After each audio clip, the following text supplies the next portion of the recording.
Hello दोस्तों, स्वागत है आपका आपके अपने चैनल फर्स्ट क्लास एजुकेशन में। दोस्तों, आज हम भारतीय हिस्ट्री का सबसे महत्वपूर्ण टॉपिक बौद्ध धर्म इसमें डिस्कस करने वाले हैं। इस एक वीडियो के अंदर आपको हम बौद्ध धर्म से जो भी संबंधित सारे सवाल हैं हम इसमें डिस्कस करेंगे। यह जो टॉपिक है यह MPPSC, UPSC, SSC, रेलवे सारे एग्जामों के लिए काफ़ी ज़्यादा महत्वपूर्ण होता है, क्योंकि इस टॉपिक से एक या दो क्वेश्चन आपसे पूछे ही जाते हैं और वह भी सीधे सीधे क्वेश्चन होते हैं, कुछ घुमा फिरा के नहीं होते हैं। यदि आपने इसको अच्छे से कर लिया तो आपको वह 2 नंबर आपके कंफर्म हो जाएंगे। तो वीडियो में अंत तक बने रहिएगा, आपको 2 नंबर दिलाने वाला वीडियो होने वाला है। दोस्तों, यदि आपने चैनल को सब्सक्राइब नहीं किया है तो चैनल को सब्सक्राइब कर लीजिए, वीडियो में एक छोटा सा कमेंट करके बताइए और लाइक और शेयर करना ना भूलिए। तो चलिए दोस्तों, स्टार्ट करते हैं हम आज का वीडियो। तो सबसे पहले हम जो बौद्ध धर्म है इसके संस्थापक कौन है हम वहाँ जान लेते हैं और गौतम बुद्ध के बारे में जो सारी जानकारी हम वहाँ ले लेते हैं, उसके बाद हम इसमें आगे बढ़ेंगे। तो सबसे पहले है कि बौद्ध धर्म के संस्थापक कौन थे। तो बौद्ध धर्म के संस्थापक कौन दोस्तों, तो वह थे गौतम बुद्ध। और इन्हें क्या कहा जाता था, तो इन्हें एशिया का ज्योतिपुंज या लाइट ऑफ एशिया इन्हें कहा जाता था। क्या कहा जाता था दोस्तों, इन्हें एशिया का ज्योतिपुंज या लाइट ऑफ एशिया कहा जाता था। यह कई बार पूछा जा चुका है कि लाइट ऑफ एशिया किसे कहा जाता है, तो वह किसे कहा जाता है दोस्तों, तो गौतम बुद्ध को कहा जाता है। दोस्तों, यह जो शुरू की जो 2-3 स्लाइडें हैं यह सारी इंपॉर्टेंट इसलिए भी है क्योंकि यह आपसे कई बार क्वेश्चन पूछा जा चुका है। ठीक है, चलिए आगे चलते हैं। अब उनके बारे में हम जानेंगे। सबसे पहले इनके जन्म के बारे में जानते हैं। सबसे पहले आता है जन्म स्थान। तो इनका जन्म स्थान कहाँ पर है दोस्तों, तो वह है लुम्बिनी कपिलवस्तु ग्राम में। यह कहाँ पर था दोस्तों, तो यह उस टाइम नेपाल में था। कहाँ पर है दोस्तों, तो यह है नेपाल में। इनका जन्म कब हुआ था, तो 563 ईसा पूर्व या BC भी हम इसको बोल सकते हैं। कब हुआ दोस्तों, 563 ईसा पूर्व या BC में इनका जन्म हुआ है। ठीक है, चलिए आगे। इनके पिता का नाम क्या है दोस्तों, तो वह है शुद्धोधन। क्या है दोस्तों, इनके पिता का नाम शुद्धोधन है। दोस्तों, बौद्ध धर्म और जैन धर्म में कई सारी समानता है, लेकिन यह दोनों अलग अलग धर्म हैं। हम अगला टॉपिक आपके लिए जैन धर्म लेके आएंगे, उसके बारे में हम पूरी डिटेल में जानेंगे, जैसे हम बौद्ध धर्म के बारे में जान रहे हैं। ठीक है, कुछ बातें हम रिलेटेड जो होगी वह भी हम इसमें बताते चलेंगे। इनके पिता का नाम क्या था दोस्तों, शुद्धोधन था। ठीक है, क्या नाम था, शुद्धोधन था। चलिए आगे चलते हैं। इनकी माता का नाम क्या था दोस्तों, तो माया देवी इनकी माता का नाम था। और इनका जो इनको जन्म जिसने दिया था वह माया देवी थी, और इनको जिनने पाला था, ठीक है, या जिनने इनका पालनहार किया था या लालन पालन किया था, वह कौन थी दोस्तों, तो वह थी प्रजापति गौतमी, या इनकी सौतेली माँ भी हम इनको कहते हैं। क्या नाम है दोस्तों, माँ प्रजापति गौतमी इनको कहते हैं।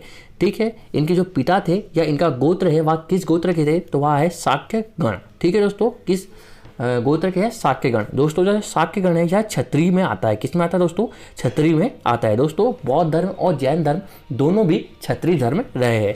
ठीक है, आई होप आपको इतनी बातें समझ में आई होगी। दोस्तों, वीडियो में अंत तक बने रहिएगा, आपको ऐसी बातें मालूम चलेगी जो आपने अभी तक के नहीं सुनी होंगी। जैसे इनका घोड़े का नाम क्या था, ठीक है, और इनके जो कई सारे जो प्रतिक्रिया है वह भी आपके लिए जो इंपॉर्टेंट है, वह सारी चीज़ें हम इसमें डिस्कस करेंगे। चलिए आगे बढ़ते हैं।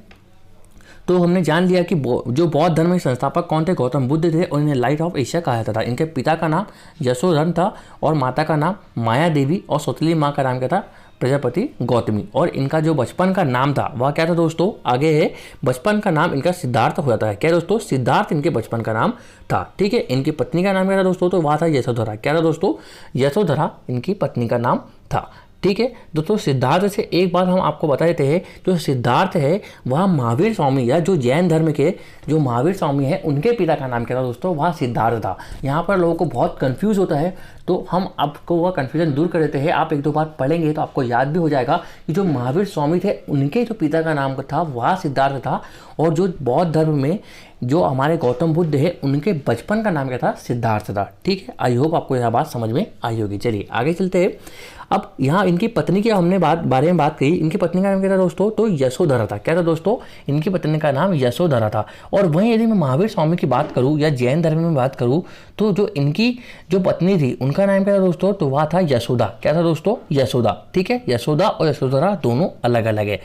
तो आई होप आपको यह समझ में आ गई होगी। चलिए आगे चलते हैं। अब इनके पुत्र के बारे में बात करूँ तो इनका पुत्र क्या था दोस्तों, तो उनका नाम क्या था, राहुल था। क्या था दोस्तों, राहुल इनके पुत्र का नाम था। वहीं यदि महावीर स्वामी के बारे में बात करूँ तो उनकी एक मात्र पुत्री थी जिसका नाम क्या था, वहाँ था, उनका नाम प्रियदर्शनी था, अन्नोजा प्रियदर्शनी उनका नाम था। ठीक है, चलिए आगे चलते हैं। इनने प्रथम उपदेश कहाँ दिया, तो इनका सारनाथ, क्या इनको ज्ञान की प्राप्ति कहाँ होती है दोस्तों, सबसे पहले तो वह होती है बोध गया में। कहाँ होती है दोस्तों, बोध गया, जो अभी कहाँ है दोस्तों, वह है बिहार में। ठीक है, और किस वृक्ष के नीचे होती है इनको, तो पीपल के वृक्ष के नीचे। कहाँ पर दोस्तों, पीपल के वृक्ष के नीचे इनको ज्ञान की प्राप्ति होती है। और प्रथम उपदेश कहाँ दिया दोस्तों, इन्होंने सारनाथ में दिया था। ठीक है, या इनको जो निर्वाण हम जो बोलते हैं, जो ज्ञान की प्राप्ति है उस घटना को क्या बोलते हैं, हम निर्वाण बोलते हैं। क्या दोस्तों, निर्वाण हम इसको बोलते हैं। और इनकी मृत्यु कहाँ हुई दोस्तों, तो इनकी मृत्यु 483 BC में खुशीनगर या खुशीनारा हम इसको बोलते हैं, उत्तर प्रदेश में हुई थी। उत्तर प्रदेश में भी किस जिले में, तो देवरिया जिला का जो कसिया गाँव है वहाँ पर इनकी मृत्यु होती है। ठीक है, चलिए आगे चलते हैं। अब हम इनके बारे में डिटेल में जानेंगे। तो दोस्तों, सिद्धार्थ सन्यासी ही क्यों बने, सबसे पहले क्वेश्चन आता है कि जो सिद्धार्थ है वह सन्यासी ही क्यों बने। तो दोस्तों, उनके पिता के साथ वह एक बार टहलने गए थे या घूमने गए थे। जब कपिलवस्तु सैर पर निकलते हैं, जो सिद्धार्थ है उनके बचपन का नाम है, वह कपिलवस्तु सैर पर निकलते हैं, तो उन्होंने 4 चीज़ देखी। कौन कौन सी चीज़ें देखी दोस्तों, सबसे पहले देखा बूढ़ा आदमी या बुढ़ा व्यक्ति। तो उन्होंने देखा कि बहुत दुख है, जो बूढ़ा होता है उस जीवन में भी बहुत दुख होता है। फिर वह आगे चलते हैं, उनको एक मिलता है बीमार व्यक्ति। कौन मिलता है दोस्तों, बीमार व्यक्ति। तो बीमार व्यक्ति भी क्या होता है दोस्तों, दुखी जीवन में जीता है। फिर उनको आगे चलते हैं और फिर मिलते ही उनको एक शव मिलती है या मृत वाला व्यक्ति मिलता है। ठीक है, तो यहाँ भी देखते हैं तो उनको वहाँ भी बहुत ज़्यादा ऐसा लगता है कि बहुत ज़्यादा दुख है। फिर वह आगे बढ़ते हैं और उनको लास्ट में मिलता है एक सन्यासी, जो बहुत उन्हें खुश मिजाज का लगता है या खुश दिखता है। तो तभी से उन्होंने निश्चय किया कि वह क्या करेंगे, एक सन्यासी बनेंगे। तो यही उनकी सबसे इम्पॉर्टेंट घटना हो जाती है।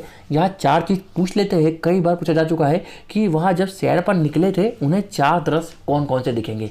यार इनमें से चारों में से 3 दे देंगे और एक अलग देके आपसे पूछ लेंगे, या इनमें से 1 दे देंगे और 3 अलग दे देंगे। ठीक है दोस्तों, ऐसे ही क्वेश्चन आपसे एग्जाम में पूछे जाते हैं। तो आई होप आपको यहाँ तक के सारी बातें समझ में आई होगी। चलिए आगे बढ़ते हैं दोस्तों। वीडियो थोड़ा लंबा हो सकता है लेकिन काफ़ी ज़्यादा महत्वपूर्ण होने वाला है। अब हम उनके गृह त्याग की जो अवस्था थी वह उनके बारे में हम डिस्कस करेंगे। आगे चलते हैं। तो गृह त्याग जो हुआ किया था उन्होंने, वह किस अवस्था में किया था, यहाँ हम आपको बताएंगे। तो सिद्धार्थ ने 29 वर्ष की अवस्था में गृह त्याग किया था। कब किया था दोस्तों, 29 वर्ष की अवस्था में इन्होंने गृह त्याग कर दिया था। ठीक है, जिसको हम बौद्ध धर्म में क्या बोलते हैं दोस्तों, महाअभिनिष्क्रमण बोलते हैं। क्या बोलते हैं दोस्तों, महाअभिनिष्क्रमण हम इस घटना को बोलते हैं। महाअभिनिष्क्रमण इस घटना को कहा जाता है। कई बार पूछा जा चुका है कि जो महाअभिनिष्क्रमण है वह घटना किस धर्म से संबंधित है। तो वह किससे संबंधित दोस्तों, तो बौद्ध धर्म से यह संबंधित हो जाती है। चलिए आगे चलते हैं। अगला है हमारा कि जब उन्होंने गृह त्याग किया तो फिर वह आगे क्या क्या उन्होंने किया, अब उसके बारे में हम डिस्कस करेंगे। या इनको ज्ञान की प्राप्ति किस अवस्था में हुई या भी हम डिस्कस करेंगे। दोस्तों हमने क्या डिस्कस किया अभी, जो उन्होंने गृह त्याग किया था वह किस वर्ष में किया था, तो 29 वर्ष की आयु में इन्होंने गृह त्याग कर दिया था। यदि महावीर स्वामी के बारे में बात करूँ तो उन्होंने 30 वर्ष की आयु में क्या कर दिया था, गृह त्याग कर दिया था। ठीक है, चलिए गृह त्याग करने के बाद सिद्धार्थ ने अपने जो प्रथम गुरु है, कौन थे दोस्तों, आलार कलाम। कौन थे दोस्तों, आलार कलाम इनके प्रथम गुरु बनते हैं। इन्होंने सांख्य दर्शन की शिक्षा ग्रहण की इनसे। कौन सी शिक्षा ग्रहण की दोस्तों, इन्होंने सांख्य दर्शन की शिक्षा ग्रहण की। ठीक है, चलिए आगे चलते हैं। और जो इन्होंने जो प्रथम गुरु थे आलार जो कलाम, सिद्धार्थ के प्रथम गुरु हुए थे। और जो यहाँ जो आलार कलाम थे राजगीर के रुद्र कराम पुत्र से शिक्षा ग्रहण की थी। कहाँ से की थी दोस्तों, तो जो रुद्र कराम करके आप नाम याद रखिएगा, रुद्र कराम पुत्र करके जो जगह है वहाँ से इन्होंने शिक्षा प्राप्त की थी। ठीक है, चलिए। और 6 वर्ष की कठिन तपस्या के बाद 35 वर्ष की आयु में वैशाखी पूर्णिमा की रात निरंजना नदी, यह बहुत इंपॉर्टेंट है, निरंजना नदी के किनारे पीपल वृक्ष के नीचे सिद्धार्थ को ज्ञान प्राप्त हुआ। और इस घटना को क्या बोलते हैं, निर्वाण बोलते हैं। क्या बोलते हैं दोस्तों, निर्वाण हम इस घटना को कहते हैं। ठीक है, चलिए आगे चलते हैं। अब जो ज्ञान प्राप्ति के बाद सिद्धार्थ बुद्ध के नाम से जाने लगे। जब इनको ज्ञान प्राप्त हो गया तो क्या किस नाम से जाने लगे दोस्तों, तो यह बुद्ध के नाम से जाने लगे। ठीक है, वह स्थान कौन सा था जहाँ इनको ज्ञान प्राप्त हुआ था, तो वह था बोध गया। हम पहले भी डिस्कस कर चुके हैं। कौन सा था दोस्तों, बोध गया। वह क्या था, स्थान था, जो अभी कहाँ पर है दोस्तों, तो अभी यह बिहार में है। ठीक है, चलिए आगे चलते हैं। गौतम बुद्ध ने अपना प्रथम उपदेश सारनाथ में दिया, जिसे बौद्ध ग्रंथों में धम्म चक्र प्रवर्तन के नाम से या धर्म चक्र प्रवर्तन के नाम से हम जानते हैं। यह भी सबसे ज़्यादा इंपॉर्टेंट है, आपसे जो हम अंडरलाइन कर रहे हैं वह सारी चीज़ आपके लिए इंपॉर्टेंट हो जाती है। आप इनको कॉपी में नोट डाउन भी कर सकते हैं, आपके रिवीजन के लिए वह काफ़ी ज़्यादा बेनिफिशियल होगा। ठीक है, चलिए आगे चलते हैं। बुद्ध ने अपनी जो उपदेश जनसाधारण की जो भाषा रखी थी वह कौन सी थी दोस्तों? तो पाली भाषा थी। कौन सी थी? पाली भाषा। बुद्ध ने अपने सर्वाधिक उपदेश कुशल देश की राजधानी श्रावस्ती में दिए थे। कहाँ दिए थे दोस्तों? यह क्वेश्चन पिछले एग्जाम में पूछा गया था कि सबसे ज़्यादा बुद्ध ने अपने सर्वाधिक उपदेश किस राजधानी में दिए, तो वहाँ दिए थे श्रावस्ती में। ठीक है दोस्तों, श्रावस्ती में इन्होंने सबसे ज़्यादा उपदेश दिए। तो 3-4 चीज़ें, बोध गया बिहार में पीपल के वृक्ष के नीचे इनको ज्ञान की प्राप्ति होती है, या घटना निर्वाण कहलाती है। इनका प्रथम उपदेश धम्म चक्र प्रवर्तन कहलाता है। और सबसे ज़्यादा उपदेश किस भाषा में दिए? तो पाली भाषा में दिए। और कहाँ पर दिए? तो वह श्रावस्ती राजधानी के अंदर दिए है। चलिए अब इनसे रिलेटेड कुछ घटना रही है वहाँ हम इसमें डिस्कस करेंगे।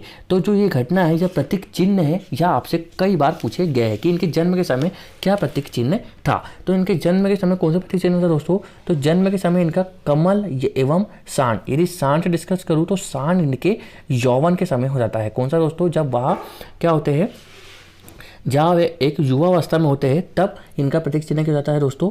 वह हो जाता है, हम इनको सांड भी बोल सकते हैं। ठीक है, गृह त्याग के समय क्या था दोस्तों? तो घोड़ा था। इस घोड़े का नाम क्या, आपसे पूछ ले तो कंथक। क्या था दोस्तों? इस घोड़े का नाम क्या था दोस्तों? तो कंथक इस घोड़े का नाम हो जाता है। इनको ज्ञान कहाँ प्राप्त हुआ? तो पीपल के बोधि वृक्ष के नीचे प्राप्त हुआ, यही इनका प्रतीक चिन्ह बन जाता है। इनको निर्वाण मतलब कि इनको जो ज्ञान है, जो पूर्ण ज्ञान है, वह क्या है दोस्तों? तो वह है पद चिन्ह। क्या है दोस्तों? पद चिन्ह या चक्र भी हम इसको बोलते हैं। मृत्यु, इनकी मृत्यु का जो प्रतीक चिन्ह है वह है स्तूप। क्या है दोस्तों? इनका जो मृत्यु का चिन्ह है वह क्या है दोस्तों? स्तूप हो जाता है। ठीक है, तो आई होप आपको यह सारी चीज़ें समझ में आई होगी। चलिए आगे बढ़ते हैं। अब बौद्ध धर्म को अपनाने वाले जो राजा थे वह कौन कौन थे हम डिस्कस करेंगे।